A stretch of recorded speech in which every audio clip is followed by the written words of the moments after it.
Good day. Grace to you, my brothers and sisters in Christ. Today, we will talk about the fourth book from our DNA 12 material, the Gospel and Kingdom. Again, the book gives a lot of attention to how to read, interpret, understand, and teach the Old Testament.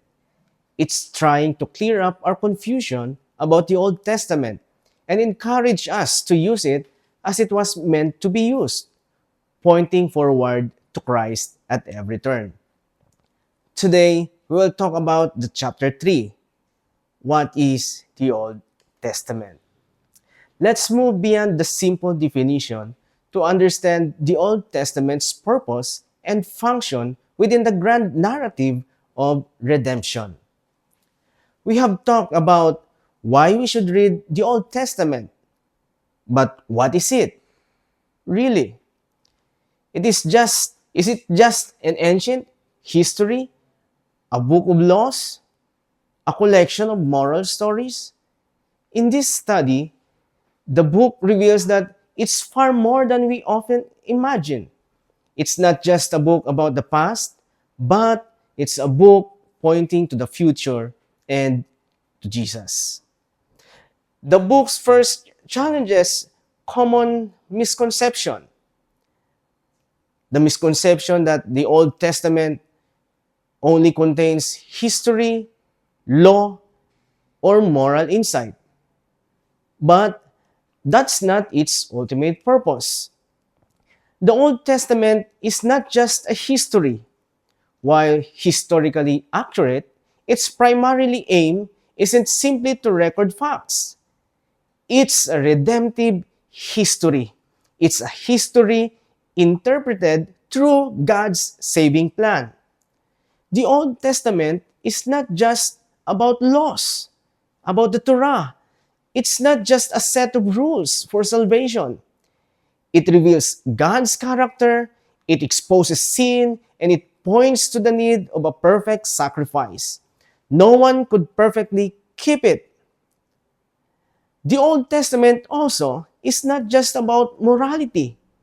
You can find moral lessons, but the book warns us against reducing characters like David to a mere moral exemplars. Their stories are part of a larger narrative about God's faithfulness and humanity's need for a Savior. If we only see these aspects, we miss the forest for the trees. We miss the ultimate point. So, if it's not just these things, what is it? The book emphasizes that the Old Testament is a progressive revelation. It's God slowly and patiently and gradually revealing His nature and His plan throughout history. The Old Testament as a progressive revelation. It unfolds the story. Think of it like a play with a multiple acts.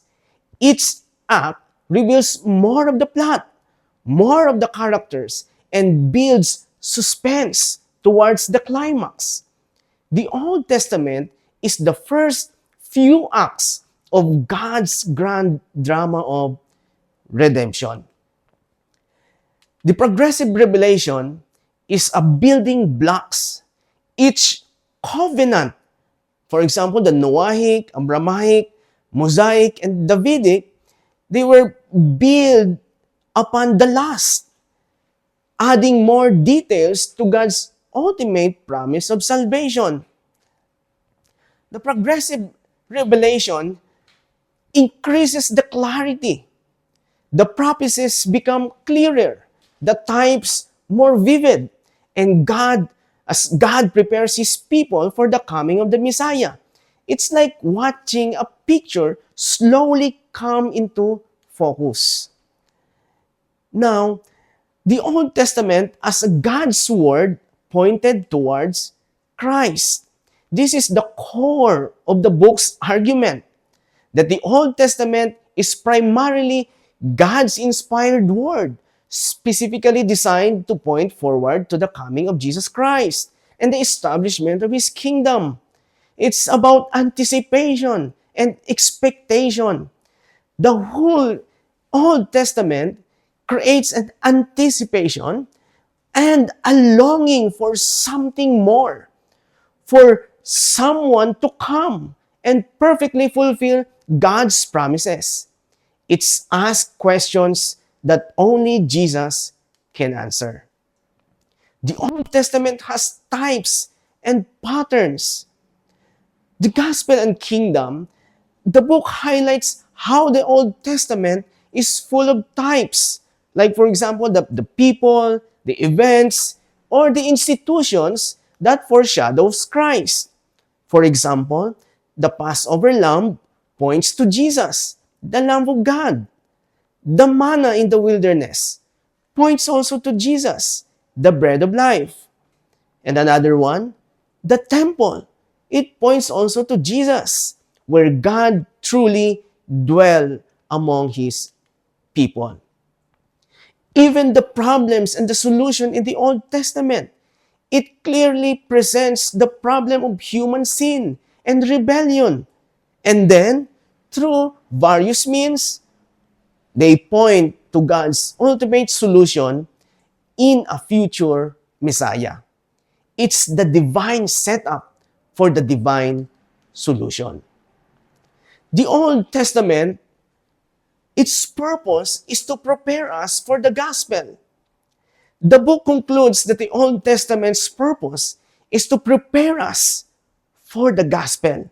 It shows us our need, how desperately humanity needs a Savior. It shows us God's faithfulness, His unwavering commitment to His promises, despite human failures.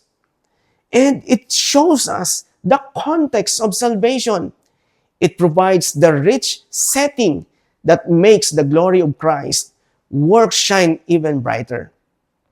Now, when we read the Old Testament this way, as Christ-centered, progressively unfolding story of Christ, of God's redemptive plan, it ceases to be a dusty, disconnected text and become a vibrant, living witness to Jesus Christ.